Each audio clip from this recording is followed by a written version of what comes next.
Neil, a tournament win early in the season and then a couple of decent performances off the back of that. A couple of quieter months in the lead up to Christmas. How do you assess your season so far? I think I started off very well. Winning Riga Masters, getting to the semis of the World Open. And then I had a break where I went to Australia for 4 weeks and so I just lost a lot of momentum there. I think a lot of the players would have been sort of practicing during that period. Obviously, being a player from Australia, there's very few gaps in the calendar where I can actually sort of go back to Australia. So I have to wait until obviously when Alexander's off school as well. So the August month is the one, and I just never really got the momentum back after that.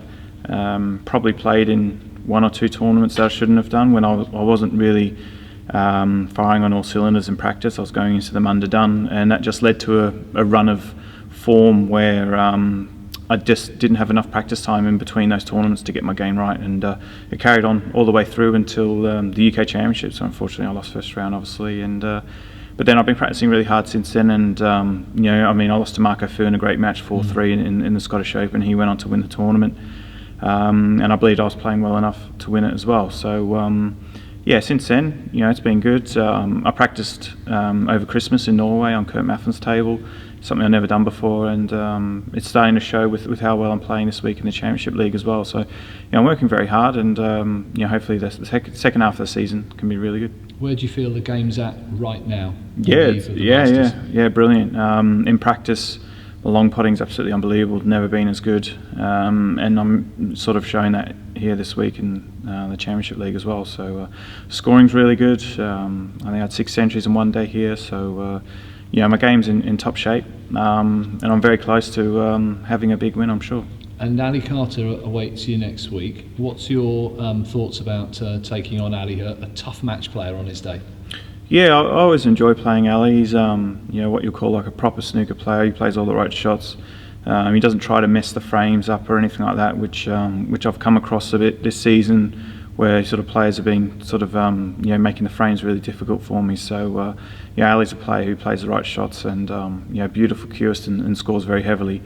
And when you're playing in the Masters, you can always look forward to every match because you're going to be playing up against a proper player.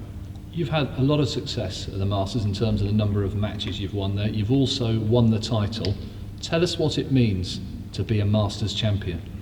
Yeah, I mean, that was the second Triple Crown event that I won in 2012. I had a fantastic tournament from start to finish, played really, really well. Really good performance against Sean in the final, I think, when I went sort of 9-3, 9-4 up. And since then I've got to 2 finals, both disappointing to lose because I felt as though I was the best player sort of going into the final. Just run out of gas a little bit in the final against Sean, where I had 2 huge matches against Ali Carter in the quarters and then Ronnie in the semis. It was, usually when you play someone like Sean, you really get up for it, but I sort of struggled to after the match against Ronnie. It's almost impossible to match those kind of expectations, and so I'd like to sort of get back to another final and hopefully put a couple of those final defeats right. And a special week, isn't it, Alexandra Palace? The Masters, the top 16. There is something unique about Masters Week. Yeah, it's always the top players. The tournament gets supported very well, always sell-out crowds, and obviously the one table set up as well. So you sort of get put straight into what would usually be a semi-final of a major tournament straight away because there's just one table there. So and all the top players really enjoy playing under those kind of circumstances, and and I'm definitely one of them. I've got a great record at Alexandra Palace, and but I haven't been to a final for a couple of years, so I'd like to get back there.